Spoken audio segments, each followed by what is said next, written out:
자, 이거 문제 한번 풀어보세요. 이게 신형 대국 관계, 중국이 하는 얘기나? 무슨 뜻인가 그러면, 이제 세력 전이는 강대국 패권 질서가 있는데, 새로운 패권 국가가 등장했어요. 그러면 이 두 개의 패권 국가는 반드시 전쟁을 하더라. 이게, 이 투키디데스 트랩이죠. 투키디데스가 옛날에 그 그리스 시절에 스파르타하고 얘기를 가지고 이제 설명한 거예요. 그래서 이걸 미중 관계가 필연적으로 갈등으로 간다라는 주장이 투키디데스 트랩입니다. 근데 3번은 킨들버그 트랩이에요. 킨들버그 트랩은 이렇게 신흥 강국이 등장했는데 그래서 국가들이 줄을 설 거 아니에요. 원래 강국한테 줄 서는 애들이 있고 신흥 강국한테 줄 서는 애들이 있는데 신흥 강국이 허수아비야. 종이 호랑이야. 그런 경우에 발생하는 현상을 킨들버그 트랩이라고. 그러니까 미중 관계에 이제 중국이 새로운 패권 국가로 등장할 거다 해서 중국에 줄을 섰는데 중국이 공공재를 생산하는 능력이 안 돼. 그때 느끼는 당혹감. 이게 킨들버그 트랩이에요. 그러니까 역사적으로는 1920년대에 영국을 미국이라는 신흥 강국이 파워 트랜지션을 했다라고 보거든요. 근데 이제 1, 2차 세계대전, 1차 세계대전 사이에 미국이 커진 거야. 근데 그게 미국이 커진 게 아니라 저쪽이 몰락한 거예요. 1차 대전 과정에. 그러니까 미국은 공공재를 생산할 능력이 사실은 없는 거예요. 글로벌 상황에서. 그러니까 그 상황 당혹감을 표현하는 게 킨들버그 트랩. 그래서 파워 트랜지션의 투키디데스 트랩은 되게 많이 알려져 있는데 킨들버그 트랩은 상대적으로 많이 알려져 있진 않죠. 이거는 내나 투키디데스 딕텀이에요. 투키디데스가 했던 말이야. 그죠? 힘센 놈은 지가 할 수 있는 거 하면서 즐기고 약한 애들은 자기들의 의무를 수행하면서 힘들어한다. 그러니까 패권 국가가 지 원하는 대로 하고 약소국들은 패권 국가가 시키는 걸 하면서 고통받는다 이 말이죠. 이게 패권 질서의 기본적 얘기죠. 근데 2010년대에 미국에 가면 미국 전문가들이 이거를 패러디 해가지고 The weak do as they can and the strong suffer what they must 이렇게 얘기를 합니다. 뭔가 그러면 미국은 글로벌 공공재 생산한다고 30년 동안 허리가 휘었는데 북한이나 이란이나 이런 록스테이트는 지 맘대로 그냥 하고 싶은 거 하고 한국 같은 나라도 이 공공재 생산 안 하고 프리라이딩 하고 이 비판을 하기 위해서 표현을 이렇게 리버스트 표현을 한 거예요. 이게 이제 오바마 정부 때 미국 애들이 불평불만한 이유가 이런 얘기입니다. 그래서 오바마 시절에 미국의 공공재 과잉 부담을 비판하는 문구로 투키디데스 딕텀을 이렇게 뒤집어서 표현을 합니다.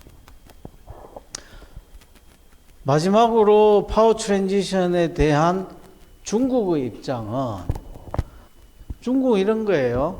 투키디데스라는 게 그리스 로마 역사에서 출발하잖아요. 그러니까 중국 애들은 아니 우리가 한나라나 당나라나 미국의 청나라가 중국의 청나라가 다 글로벌 제국이었고 우리 역사를 보면 언제 말이야 스파르타 그리스 같은 그런 파워 트랜지션이 있었냐. 자기들이 한족 국가로서는 항상 평화를 사랑하고 뭐 이랬다. 전쟁을 하더라도 그것은 과거의 얘기고 지금의 중국은 신형 이런 표현을 쓰는 거죠. 그래서 중국이 미중 갈등 속에서 파워 트랜지션이다라는 투키디데스 트랩 얘기를 하면 중국의 반론은 아니라는 거지. 지금은 신형 대국 관계를 중국은 지향하기 때문에 미국과 우리는 전쟁할 이유도 없고 두 강대국이 서로 화평하게 글로벌 체제를 관리할 수 있다. 신형이에요. 근데 이제 이걸 제가 약간 바꿔서 신성 대국 관계라고. 답은 4번이죠. 이 얘기는 전부 다 미중 갈등과 글로벌 트랜지션을 전제로 하는 몇 가지 얘기들이에요. 자, 이 글은 이분은 기디온 로즈라는 분입니다. Foreign Affairs 2019년 1월호에 실린 아티클이에요. 이 아티클의 요지는 미국과 자유주의 질서, 자유주의 국제주의, 위기에 빠진 자유주의 국제주의 이 말이에요. Foreign Affairs가 어떤 잡지인 줄 들어봤어요? 들어봤어요? Foreign Affairs는 미국의 CFR, Commission on Foreign Affairs, Foreign Relations라는 기관에서 내는 공식 저널이에요. 근데 이 CFR이라는 기관은 우리로 치면 한국 외교협회, 소위 미국의 bipartisanship, 공화당, 민주당이 하나의 대외 정책을 자랑으로 해왔는데 그 하나의 미국의 대외 정책, 양당 체제지만 하나의 미국의 대외 정책을 대표하는 기관이 이 CFR이고, 그리고 이 CFR에서 내는 잡지가 Foreign Affairs라는 대단히 인정받는 권위 있는 잡지입니다. 그 잡지의 편집장이었어요. 지금은 은퇴했지만 이 편집장인 기디온 로즈가 Fourth Founding이라는 아티클을 썼습니다. Founding 그러면 떠오르는 단어가 뭐예요? Founding Fathers 떠오르죠. 미국의 건국의 아버지, 그죠? 청교도 혁명하고 미국으로 넘어왔던 시절에 미국을 건국한 그 말을 따가지고 이분이 현재는 미국이 네 번째로 Liberal Internationalism을 재설계할 때다 이 말이에요. 그래서 이 아티클의 중요한 내용은 미국이 30년이나 40년 주기로 아까 20년대에 10년, 20년대에 미국이 파워 트랜지션 했다 했잖아요. 그 이후로 30년, 40년 주기로 리버럴 인터내셔널리즘을 새로운 설계를 만들어 왔다는 거예요. 그러면 First Founding이 언제였어요? 10년에서 20년 사이. 우드로 윌슨 뭐 이맘때, 그죠?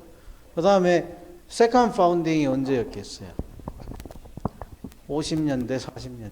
그러니까 냉전 시작되는 시기, 그리고 식민지 독립이 이루어지던 시기, 그 시기에 미국이 자유주의 국제주의에 어떤 설계도를 내놨느냐 이 말이에요.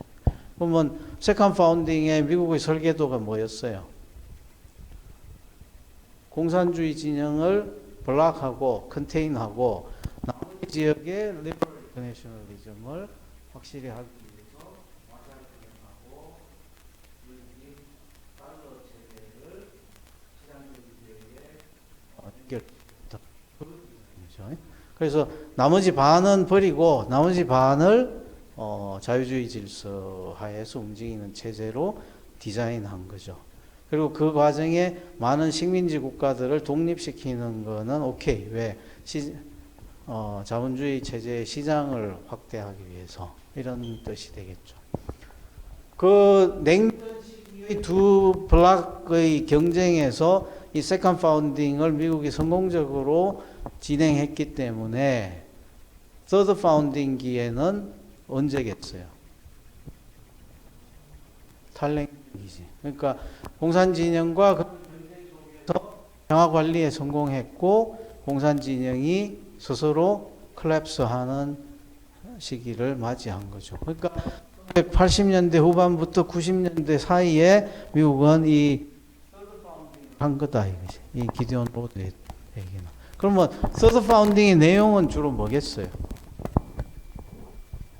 아까 세컨드 파운딩이 지구의 반을 버렸다 했어. 그죠? 공산 진영을 차단하고 나머지끼리 리버럴 인터내셔널리즘을 했잖아요. 서드 파운딩기에는 어떻게 했냐? 걔들이 다 투항 왔잖아. 공산주의 진영이 스스로 붕괴하고 다 시장 경제로 편입돼 들어왔잖아요. 그러니까 뭐가 확장됐다? 시장이 확장됐다. 그죠? 엄청난 물품의 수요가 확보된 거지. 그 다음에 70년대 하반기, 80년대 초에 미국 경제 정책의 가장 큰 쟁점이 뭐예요?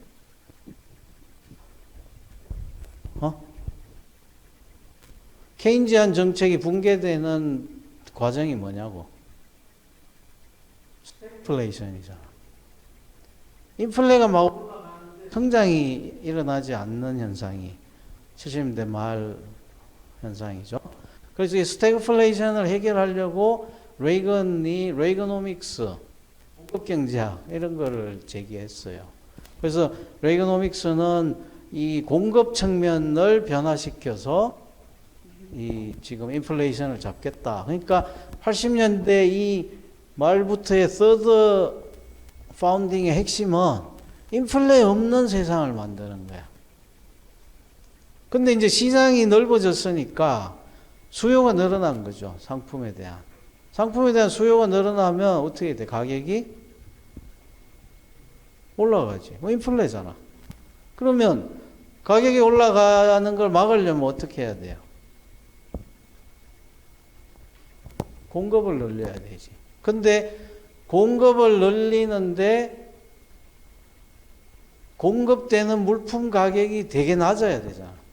수요 증가하는 것보다 공급 늘어나는 게 더 빨라야 되고 공급하는 원가가 더 싸야 되고. 그죠? 그러면 뭐가 필요한 거야? 식민지 시절은 끝났죠. 서드 디자인은 식민지를 감히 생각할 수 없는 식인 거예요. 그럼 어떻게 해야 돼? 세계의 공장이라고 불리는 생산이 돼야 돼요. 그래서 미국이 중국을 세계의 공장으로 수용하는 과정이 이 서드 파운딩이다. 근데 이제 이게 왜 고민이 되느냐 그러면 다른 사회주의 체제들은 다 국가가 붕괴됐단 말이에요. 시장 체제로 다 바뀌었어. 근데 중국은 천안문 사태를 거치면서 공산당 지배 체제를 유지하면서 우리 시장에 들어갈게 하고 노크를 하는 거죠. 자, 이거를 중국을 받을까 말까 고민인 거예요. 왜? 공산당 독재를 유지하면서 시장할게 이거거든. 그럼 더 압력을 넣어서 저 공산당이 붕괴되게 해야 되냐 아니면 저거를 받을 거냐.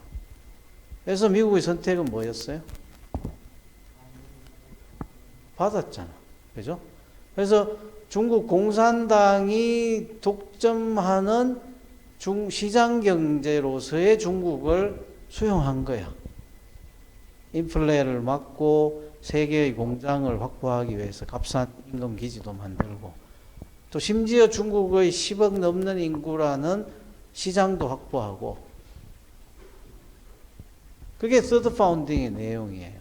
근데 공산국가를 받으면 어떡하냐라는 반론이 있잖아. 불안하지. 그래서 그것의 안전장치로 뭘 한 거예요?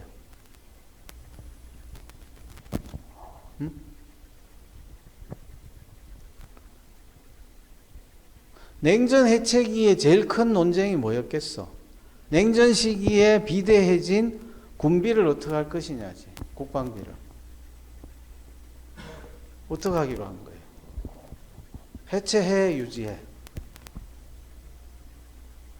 축소하자는 논쟁이 있었지만 유지하는 쪽으로 간 거예요. 그게 나토의 확장이야. 그러니까 서드 파운딩의 요지는 투항하는 공산국가들을 수용하고 근데 공산주의를 유지하면서 들어오겠다는 중국을 세계의 공장으로 받아들이되 그 불안감을 국방비를 유지하는 차원에서 나토를 유지하고 나토를 확장하는 차원에서 컴비네이션을 이루면 리버럴 인터내셔널리즘을 유지할 수 있다. 이게 서드 파운딩의 핵심이에요. 그러면 서드 파운딩이 갖고 있는 약점이 뭐예요? 중국이야, 중국. 그지? 공산당이 주도하는 시장 경제 국가가 막 커져가지고 그 공산당이 덤비들어. 그죠? 그게 지금의 상황인 거지. 미국이 생각하는. 그러니까 서드 파운딩 자체가 그런 위험성을 안고 갔던 거죠. 무슨 말인지 이해가 돼요? 그렇기 때문에 서드 파운딩은 그 스스로 포스 파운딩이라는 과제를 갖고 있었다. 그러면 포스 파운딩의 핵심은 뭐야? 차이나 라이즈를 어떻게 다룰 것인가의 문제야.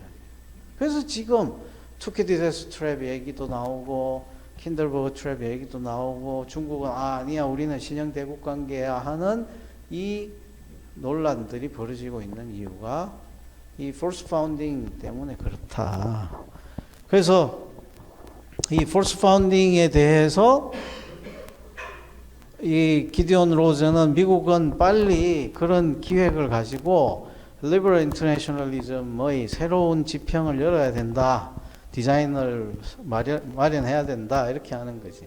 그런데 중국은 이제 막 공산당이 주도하는 중국 경제가 엄청 커지고 중국 몽 얘기하고 미국과 이렇게 어깨를 겨루고 글로벌 경쟁을 하고 막 이런 상황인 거죠. 근데 이제 그게 한국을 이거하고 대비시켜 보면 한국의 운명은 한반도의 운명은 이 미국의 리버럴 인터내셔널리즘의 네 개의 설계도와 그 운명이 매우 흡사하게 맞아 들어가요. 그러니까 한국의 시간이 한반도의 시간이 사실은 저런 글로벌 시간 속에 편입되기 시작한 게 1900년이다 이렇게 되는. 파운딩 이 기간에 사실은 한국은 식민지가 된 한일합방이 이때 됐고 그 한일합방을 설계를 일본과 미국이 한 거잖아. 그게 카스라 테프트 조약이다. 카스라 테프트 조약이 뭔지 알아요? 몰라요? 들어봤어? 뭐예요? 들어봤어요? 테프트는 미국의 장군이고 카스라는 일본의 외상이야. 둘이가 만나가지고 한반도는 조선은 일본이 관리하고 필리핀은 미국이 관리하자 이렇게 합의한 게 카스라 테프트입니다. 그 둘 다 나중에 잘 됐겠지. 그래서 테프트는 미국의 대통령이 돼요. 그게 1905년도 카스라 테프트 협약이야. 결국은 이 퍼스트 디자인 시기에 미국은 한국을 식민지화 시키기로 합의한 거야. 일본한테 주기로. 우리의 운명이 이때 결정된 거지. 한반도가. 그 다음에 세컨 파운딩 시기에 한반도는 어떻게 됐어요? 디콜로나이즈도 한 거지. 독립한 거죠. 독립을 했는데 어떤 식으로 미국은 디자인을 했다? 반은 버리고 반만 살리는. 일본을 반을 버리기 싫으니까 일본을 살리기 위해서 한반도를 반을 버리는 선택을 한 것이. 그래서 한반도를 분단시키고 반은 소련한테 주고 반은 자기들이 관리하는 시장 체제로 만드는 이게 세컨 파운딩의 미국의 결정이고 그 결정을 우리가 어떻게 할 수가 없었다는 거지. 그래서 독립은 했지만 분단이 되는. 서드 파운딩에는 이제 중국을 세계의 공장으로 만드는 흐름을 한국이 탔죠. 그래서 한국은 세계화를 했어. 그게 김영삼 정부 시절의 1차 세계화예요. 그 세계화 흐름을 타서 갖고 북한은 그때부터 자기를 고립된 북한을 지키기 위해서 고잉 뉴클리어 한 거야. 핵 개발로 간 거야. 그래서 그 30년이 지난 오늘 한국은 세계 10위권 무역 대국이 됐죠. 북한은 뭐가 돼서 세계 10위권 핵보유국가가 된 거예요. 남북이 다 이 미국의 서드 파운딩에 대응하는 과정에 한 놈은 리버럴 인터내셔널리즘을 타고 세계적 국가로, 북한은 그것에 전면적으로 저항하는 유일한 국가 중에 하나로 남아서 핵보유국으로 버티고 있고, 이 한반도의 남북이 이 너무 다른 길을 선택한. 그래서 이제 폴스 파운딩이 왔어. 이 폴스 파운딩에 미국의 선택은 뭐냐 이거지. 그리고 그 폴스 파운딩을 맞이하는 한국의 선택은 뭐냐 이거지. 그래서 유니피케이션, peaceful coexistence냐, 아니면 그냥 divided country 그 자체냐, 뭐 여러 고민이 있겠죠. 이 투코리아를 하자라는 사람들도 많이 늘어났고, 또 반면에 하나의 유니피케이션의 설계를 위해서 우리가 핵보유 국가가 돼야 된다라는 마초적 주장도 늘어나고 있고, 이게 이제 미국도 이 폴스 파운딩의 설계도가 완성되지 않았고, 한국도 거기에 맞는 조응하는 설계도를 내지 못하고 있고, 미국의 리더십이 과거보다는 많이 떨어지고 있고, 그 과정에 우크라이나에서 전쟁이 터지고 중동에서 전쟁이 터지고 이런 상황을 맞이하고 있는. 그래서 사실은 기디온 로즈가 얘기하듯이 liberal internationalism in crisis, 위기에 우리가 처해 있다.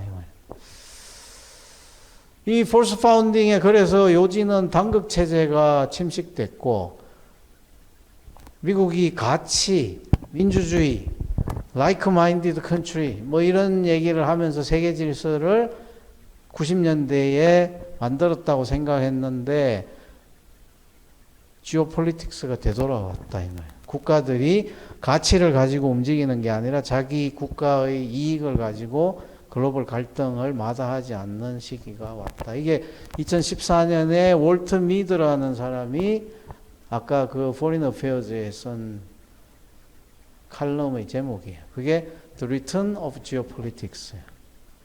그래서 지정학의 귀환. 되게 유명한 글이에요.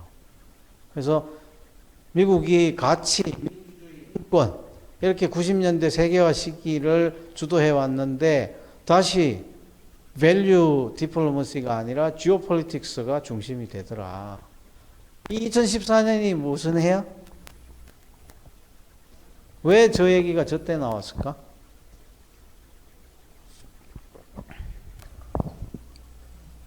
에? 푸틴이 크리미아를 침략했을 때거든. 크림반도.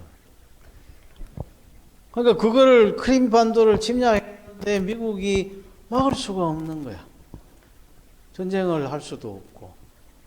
그리고 그동안 30년 동안 유럽 국가들의 리버럴 인터내셔널리즘의 연대가 굉장히 크다고 생각했는데 다들 그냥 크림반도를 포기하자는 입장이 더 많았던.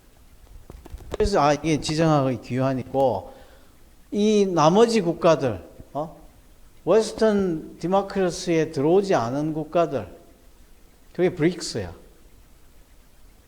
브릭스 어느 나라예요? B는 브라질, R은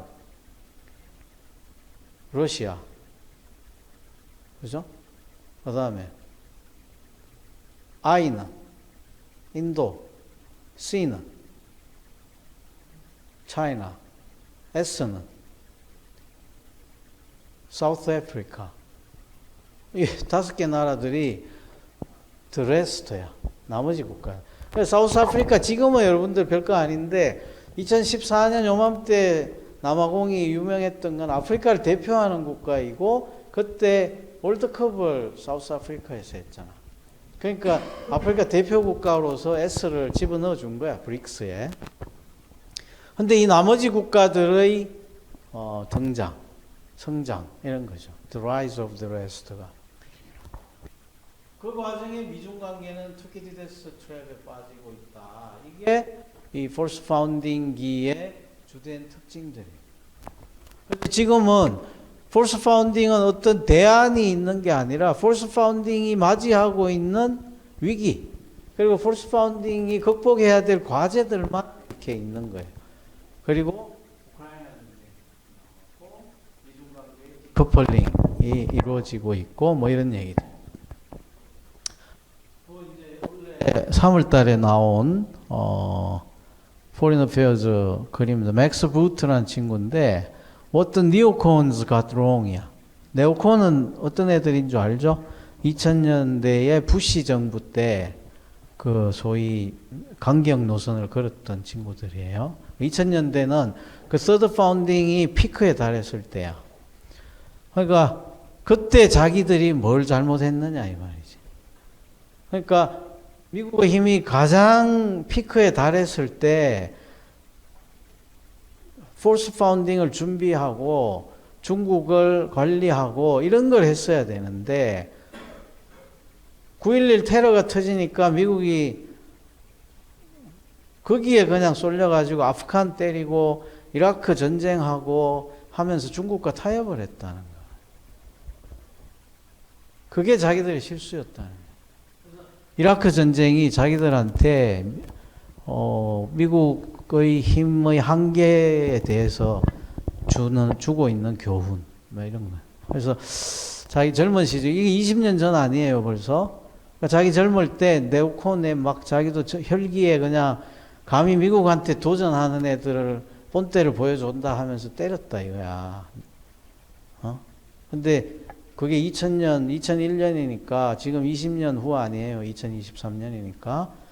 20살일 때 지금 얘가 40살 된 거야. 40대 중반이 된 거지. 그러니까 자기 젊을 때 막 그랬는데 지금 생각하니 힘을 과용을 했고 제대로 힘을 쓰지 못했고 그리고 미국이 위기를 맞이했다. 이 반성문이니까. 그러니까 지금 미국은 뭐 해? 이제 아까 내가 얘기한 투키디데스 딕텀을 뒤집어 가지고 미국이 공공재 생산하는 거 이제 그만하겠다 이거 아니야. 그래서 다른 나라들이 프리라이딩 하지 말고 돈을 내라. 그 이제 트럼프가 글로벌 체제에다가 막 한국이 방위비 분담금 올려라 하고 뭐 온갖 나라들하고 동맹국들하고도 갈등하고 했던 게 사실은 이것 때문인 거지. 그러니까 우리가 트럼프가 되게 뭐 이렇게 변덕스럽고 이상한 애라고 생각을 하지만 본질에서 보면 이 폴스 파운딩을 맞이한 미국의 한 패권적 행보라고 할 수 있는. 그래서 미국이 MAGA, Make America Great Again, 미국을 어떻게 다시 위대하게 만들 거냐, 중산층을 위한 외교, 이런 게 사실은 본질을 이제 미국이 공공재 생산 안 한다, 니들이 해라, 이 얘기 하는 거야. 근데 이제 문재인 정부 때는 1년에 1억 달러 내는 방위비를 5억 달러 내라고 하니까 문 대통령이 싸운 거 아니에요. 트럼프하고. 그러다가 트럼프가 그냥 선거에서 지는 바람에 그렇게 합의가 됐어. 근데 지금 들어서서 바이든 대통령이 한국한테 이제 슬슬 이렇게 달래서 상황이 이러니 니들이 돈을 내라 하는 거 아니에요. 그러니까 한국 정부가 그렇게 하겠다고 하는 게 GPS야. 글로벌 피보틀 스테이트. 글로벌 중추국가론이 그 얘기인 거지. 사실 한국이 그러면 우리가 많이 성장했으니 글로벌 세계에서 중추국가로 활약하겠다. 근데 그건 뒤집어 보면 중추국가로 활약하면 뭘 써야 돼?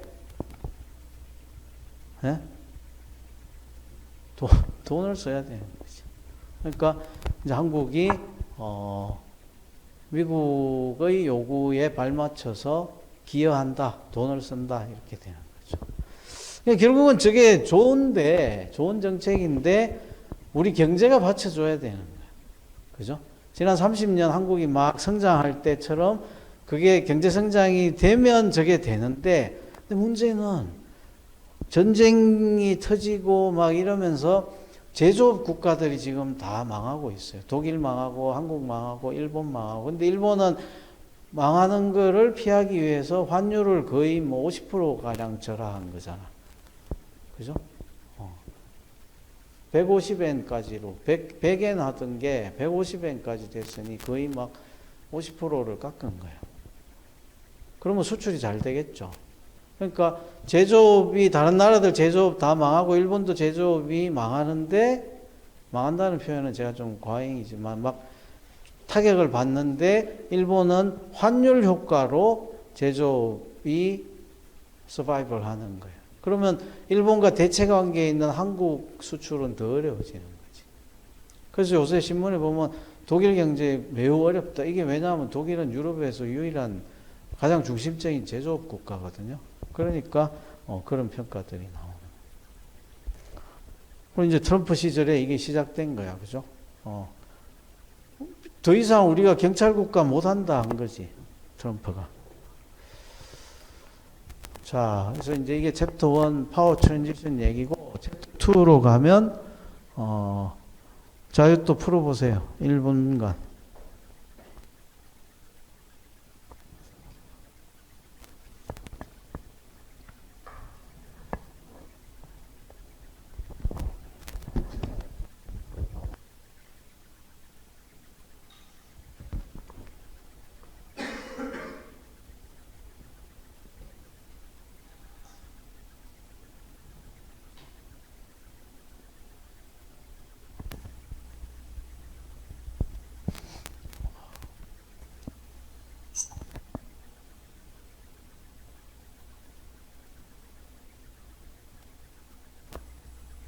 자, 뭐가 답이야? 1번 답이다. 2번이 답이다. 맞지 않는 주장이잖아. 글로벌 중국가는 맞다 했잖아. 3번이 답이다. 4번이 답이다. 자, 지금은 미국이 중국이 너무 컸다. 그죠? 파워 트랜지션 오니까 중국을 다스리는 방법으로 공급망 분리를 하겠다 이거죠. 공급망 분리라는 게 뭐 별거 아니야. 중국이 글로벌 체제에 아까 세 개의 공장으로 편입시켰다 했잖아요. 그 세 개의 공장, 특히 첨단 산업 쪽에서. 그래서 GVC, Global Value Chain, 이 GVC에서 중국의 중요도를 낮추고, 중국은 그냥 장난감이나 사고력 기계나 이런 거는 뭐 내비두겠다. 근데 반도체나 AI나 뭐 화학 배터리나 이런 쪽에서 중국은 글로벌 역할을 못하게 하겠다. 이게 디커플링이에요. 커플됐던 거를 뜯어낸다는 거지. 근데 이제 유럽 애들이 막 저항한 거야. 그렇게 충격적으로 하면 우리가 그동안에 중국의 글로벌 체인 속에서 중국을, 니들이 중국이 세계적 생산 기지로 수용하자 해서 했고, 거기에 맞춰서 우리가 중국 제품 가지고 인플레이션 관리해 왔는데 이렇게 충격을 주면 어떡하냐 해서 표현이 디커플은 너무 심하고 디리스킹, 리스크를 낮추는, 앞으로 중국 때문에 사고 날 일이 없도록 하는 정책 수준으로 목표를 낮추자 한 게 디리스킹이에요. 그래서 디커플링과 디리스킹의 중간 정도의 입장을 지금 바이든 정부가 가지면서 어제 에이펙에서 미중 정상회담도 다시 하게 된 거예요. 그래서 중국을 달랜 거지. 그래서 동시에 적용할 수 있고, 한국은 글로벌 역할 하겠다. GPS고. 그 다음에 이제 미국의 인태 전략은 인도 태평양을 연결하면 어디가 고립돼? 차이나가 고립되죠. 그게 인태 전략이야. 근데 원래 인태 전략은, 자, 이거를 보겠습니다. 자, 이 그림을 보세요. 요거 봐봐. 요게 미국에서 나온, 미 국무부에서 낸 인도 퍼시픽 스트래티지 보고서 표지. 어디가 들어가 있어? 여기 어디야? 인도, 동남아, 한국, 일본, 호주, 미국. 요게 미국의 인태 전략에 들어가는 나라예요. 그죠? 요거 프랑스 거예요. 프랑스는 지도 봐봐. 어디야? 아프리카. 그죠? 동부 아프리카. 요게 인도, 동남아, 중앙아시아, 호주. 여기 뭐가 없어? 미국이 없지. 그러니까 유럽 애들의 인태 전략은 미국 빼고 자기들이 아프리카, 인도, 아시아를 연결하는 걸로 생각. 한국은 이게 한국 거야. 한국은 다 있지. 그러니까 한국은 인태 전략을 글로벌 전략으로 생각하는 거고, 미국은 중국을 대항하는 아시아 국가들과의 연대 전략으로 생각하는 거고, 유럽 애들은 미국을 대체하는 유럽의 역할로 생각하는 거고. 그러니까 인태라는 인도태평양이라는 말이 여러 다른 버전으로 사용되는 거예요. 그래서 우리도 인태 전략 이거를 그냥 이것만 갖고 생각할 상황은 아니라는 거죠. 그래서 다양한 인태 전략인데, 원래 인태 전략의 시작은 아베가 2007년에 뉴델리 가가지고 인도 태평양이라는 말을 처음 썼어요. 그랬다가 아베가 일본에서 수상해서 잘려. 그리고 2012년에 다시 수상이 되거든요. 그때 얘가 케냐를 갑니다. 여기 케냐에 가서 두 번째로 인태 전략을 얘기를 해. 그게 지금 우리가 쓰는 인태 전략의 시작이에요. 그래서 일본의 인태 전략은 사실은 아프리카와 인도양 그리고 요 태평양을 일본이 연결한다는 뜻의 경제협력 전략이에요. 인태 전략. 마치 우리나라가 지난 정부에서 동남아와 한국이 연대하겠다라는 신남방 정책을 했거든요. 그 신남방 정책은 한국이 요렇게 잘하겠다는 거고, 일본은 사이즈를 크게 아프리카부터 이렇게 잘하겠다고 했던 게 인태 전략. 근데 그거를 미국의 이 하와이의 태평양 사령부 애들이 인도 태평양 사령부로 이름을 바꾸면서 이런 중국을 봉쇄하는 Security Alliance로 인태 전략을 사용하기 시작한 거죠. 그래서 원래 인태 전략은 근본적으로는 아프리카를 포함하는 개념인데 지금은 여러 의미를 지니고 있다. 맞는 말. 그 다음에 집단방어 체제가 나토잖아요. 집단방어라는 말은 동맹이라는 뜻이야. 근데 아태 지역에는 나토식의 동맹이 있어요? 없어요? 없지. 없습니다. 그래서 원래 미국이 아시아 태평양에서는 양자 동맹을 여러 개를 운용하는 시스템이에요. 미국과 호주, 미국과 뉴질랜드, 미국과 한국, 미국과 일본, 이 양자 동맹을 여러 개를 하니까 이거를 우리가 허브앤스포크라고 불러요.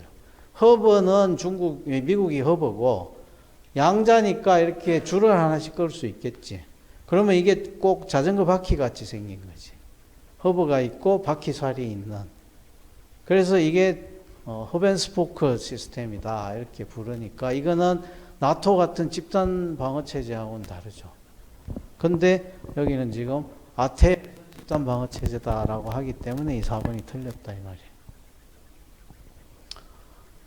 아까 그 서드 파운딩기에 미국은 세계화의 수혜를 입었는데, 그 수혜를 가장 크게 입은 나라가 한국이죠. 그래서 우리가 급속히 세계 10위권 국가로 성장한 거야. 근데 미국도 그만한 수혜를 입었죠. 근데 그 수혜의 결과가 어떻게 됐느냐. 극단적인 불비례적 재분배로 나타났고, 그 20년, 30년 과정에 미국의 40%는 요 점 하나를 점하고 있는 정도로 불평등이 심해진 거예요. 미국 1%가 이만큼을 갖고 있고 9%, 30% 정도가 이제 이 정도, 20%, 나머지 40%가 그러니까 저만큼 불평등해진 거죠. 엄청난 성과, 세계화의 성과가 있었는데 그게 이렇게 불비례적으로 배분.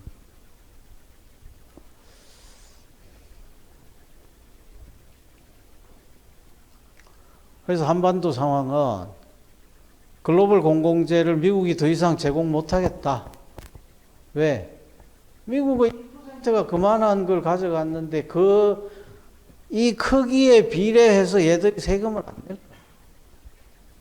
이 40%가 세금을 많이 내야 되는 나라가 튼튼한 나라인데 이 소득이 적으니까 근데 얘들은 소득은 많은데 그만큼 비례해서 내지는 않죠. 그러니까 이게 지금 공공재 부족하고 그러니까 다른 나라들한테 돈 내라 하는 거고 그래서 한국이 돈 내겠다 하는 게 GPS고 그 다음에 전쟁 가능한 세상이 돼버렸어. 그죠? P5가 전쟁을 하는 세상이 와버렸죠. 우크라이나에서. 심지어 그 전쟁의 형태가 핵무기를 사용할 수 있다로까지 가는 거죠. 그 제3의 핵색이야. 그 다음에 동아시아 집단 방어 체제가 부상하고 아까 얘기한 것처럼 동아시아에는 허벤스포크라고 했잖아요. 근데 지금 캠프 데이비드에서 지난 8월 달에 일본하고 한국 리더십을 불러서 바이든이 합의를 했잖아. 그게 사실은 이거 하자라는 합의가 됐다고 보는 거예요. 미국은. 그래서 워싱턴 날 칼럼이 나왔는데 미국이 70년 수건을 풀었다 이렇게 나와. 70년 동안 못해왔던 걸 해왔다. 뭘 못해온 거야? 이승만 대통령이나 박정희 대통령도 뭐를 반대했다? 한일 동맹은 반대했다는 것이. 근데 지금 미국은 한일 동맹이 필요하다고 생각하는 거예요. 중국을 대항하려면. 근데 그동안의 역사 문제 때문에 안 됐는데 지금 그게 되고 있다. 그래서 70년의 수건을 풀었다. 이런 얘기가 나온 거예요. 자, 그래서 동아시아에서는 지금 이런 현상, 또 이거는 글로벌 현상이 한반도에까지 영향을 주고 있고, 한국의 비용 분담은 이제 더 심해졌고, 프리라이딩 해서 수혜 국가가 되는 시절은 끝나가고, 마지막으로 북한인데, 북한이 그동안에 북한이 핵무기를 막 가져도 오바마 정부는 그냥 무시 전략을 쓴 거예요. 근데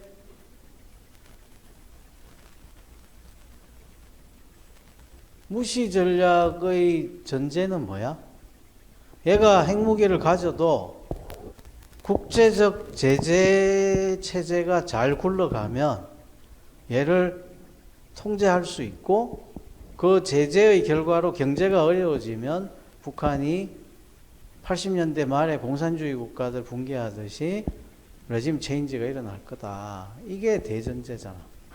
근데 오바마가 8년 해봤어. 근데 북한 경제가 붕괴가 안 돼. 김정일이 죽었잖아.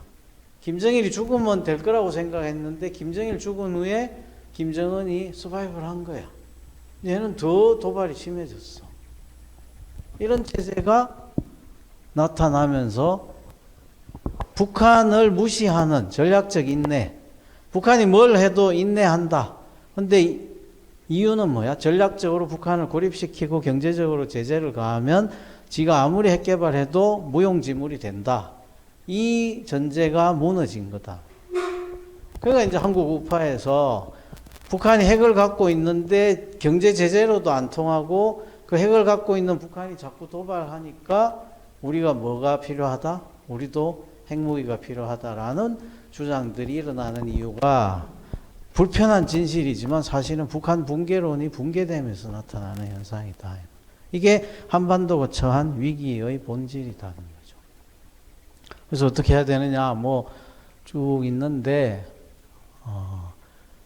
그 다음에 이제 북한 얘기부터 시작해서 북한이 어떻게 도발하고 한국 정부가 어떻게 하고 해서 뭐 이제 결론이 나와야 되는데 시간이 다 됐습니다. 자, 이제 이 정도 하고, 뭐 이게 이제 북한이 쭉 하는 거고, 마지막 결론은, 봐봐. 에라스무스라는 우신예찬 쓴 에라스무스라고 들어봤어요? 사람이, 가장 나쁜 평화도 가장 좋은 전쟁보다는 좋은 것이다. 그러니까 사람이 죽어가는 것보다는 굴욕적인 평화가 차라리 좋다. 이런 얘기예요. 굴욕적이라는 표현은 좀 잘못됐지만 어쨌든 이런 철학이 있을 수 있죠. 근데 또 이런 철학이 있어. 네가 평화를 원하면 전쟁을 준비해라. 이게 존 윅이지. 이거 봤어요, 영화? 존 윅 3편에 나온 모토가 이거야. 네가 평화를 원하면 전쟁을 준비해라. 그러니까 힘에 의한 평화야, 이게. 힘에 의한 평화. 그래서 힘이 세면 상대방이 나를 공격 못한다. 그러면 평화가 유지된다, 이 말이지. 그래서 군비정강 계속 하게 되는. 근데 정말 내가 힘이 세면 전쟁이 안 일어날까? 뭐 철학이지. 그렇게 생각하는 사람들, 우리 정부는 그렇게 생각하고, 에라스무스 같은 사람은 이렇게 생각하는 거야. 누구 한 사람의 죽음도 그 사람에게는 자기가 죽으면 다 끝나는 거야. 그런 평화가 무슨 의미가? 전쟁을 통해서 달성한 평화, 사람의 죽음을 먹고 자라는 평화, 이게 무슨 의미가 있냐 이거지. 그게 이제 이게 에라스무스 얘기고, 얘는 베게티우스입니다. 이름 길지만 주로 이제 베게티우스라고 얘기를 해요. 베게티우스의 전쟁을 준비해라 라는 것은 힘에 의한 평화. 이 두 개의 철학 중에 어떤 철학을 선택하느냐에 따라서 아까 한반도의 네 가지 위기에 대한 대응의 방식이 되게 달라져요. 북한 문제도 그렇고. 그래서 지금은 그런 철학에 대한 고민과 우리가 어떤 길을 갈 것인가에 대한 미래 비전이나 이런 것들이 사회적으로 이제 디스커션해서 토론해서 방향을 잡아야 할 때가 됐다 이런 거죠. 자, 이건 뭐 여러분들의 선택의 문제니까 제가 뭐 결론을 얘기할 수는 없습니다. 각자가 알아서. 강의는 뭐 50분이 돼서 이 정도 마쳐야 될 것 같은데 뭐 질문이 있으면 하세요. 좀 밖에. 네. 강의는 다 했고. 네. Q&A를 하나? 네, 편하게 하는 질문 있으세요? 우리 한번 보셔야 되고 질문 이제 편하게 주시면 좋겠습니다. 네. 지금 미국이 어쨌든 세계적인 역할을 하고 있는데 우크라이나 전쟁뿐만 아니라 팔레스타인이나 이스라엘 전쟁하면서 미국이 힘을 어쨌든 보여줘야 될 시기에 점점 약해지는 모습을 어쨌든 보여주면 안 된다고 생각하는데 상황 속에서 어쨌든 가장 큰 문제는 이제 중국이 대만까지 침공하게 되면 저희 나라의 생명줄 여러 개 되게 없다고 보는데 그럴 때 이제 저희도 약간 그 국력을 어떻게 안보 위력을 어떻게 벗어나야 될지. 그게 힘에 의한 평화 논리인 거지. 그렇게 가야 된다는 주장을 하는 분들이 있고, 결국은 미국이 우리를 한미동맹을 지원할 수 없는 상황이 올 거다. 이제 그런 거죠. 그래서 핵무장이 필요하다. 이 주장이 있어요. 그래서 그거는 불편한 진실인데 그 주장의 속내를 뒤집어 보면 하나는 미국을 믿을 수 없다. 한미동맹을 믿을 수 없다. 두 번째는 북한 붕괴는 불가능하다. 이 두 개가 사실은 그 결론으로 가는 거거든요. 근데 뒤집어 보면 우리가 정말 미국을 믿을 수 없는 건가? 라는 질문을 솔직히 한번 해볼 필요가 있고, 그 다음에 우리가 힘에 의한 평화가 가져올 분쟁이라는 상황, 그죠? 그것을 거치면서 가는 경로를 각오할 것이냐. 힘에 의한 평화는 우리가 힘만 있으면 안 일어난다는 보장은 없어요. 일어났을 때 우리가 이길 수 있다, 이거를 얘기하는 거지. 그죠? 그러니까 아예 안 일어나는 방법은 없느냐. 이 고민이 그 질문과 되게 연결되어 있죠. 그래서 그거는 뭐 제가 답을 드릴 수는 없고 각자 결론에서 선택하는. 교수님이 한 가지는 사실 아까 가장 나쁜 평화가 가장 잘된 진정도 낮다는 그 반대 논리 있잖아요. 에라스무스. 문재인 정부가 사실 그렇게 했다고 저는 생각하는데. 저는 문재인 정부가 그렇게 안 했다고 비판하는 입장이에요. 왜냐하면 문재인 정부는 북한하고 협상을 계속하면서 국방비를 8%까지 증대시킨 정부야. 진보 정부면서 군비 투자를 되게 많이 한 정부예요. 그러니까 사실은 힘을 기르면서 북한하고 대화를 한 거지. 그러니까 2000년에 북한이 문재인 정부한테 반발한 이유가 한국 정부가 F-35를 막 30대 수입하고 그 F-35를 공개하고 어떻게 그런 짓을 할 수 있냐 이거거든, 북한 얘기는. 그러니까 문재인 정부를 거기다가 얘기하는 거는 내가 보기에는 이미지를 그렇게 씌워 놓은 거야. 실제로는 국방비 투자를 굉장히 많이 하는 거야. 저는 개인적으로는 국방비 투자를 왜 그렇게 많이 하냐 이거지. 거기다가 사회복지 투자를 하지. 근데 문재인 정부는 제가 보기에는, 그래서 그 얘기하면 문재인 정부 사람들은 되게 억울해요. 그리고 내가 보기에는 우리 문 전 대통령이 약간 이 공수부대 출신이잖아요.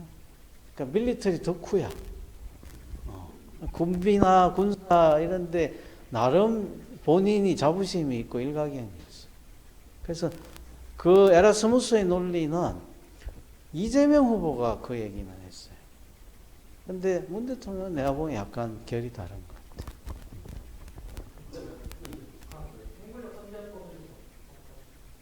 그거는 내가 여기서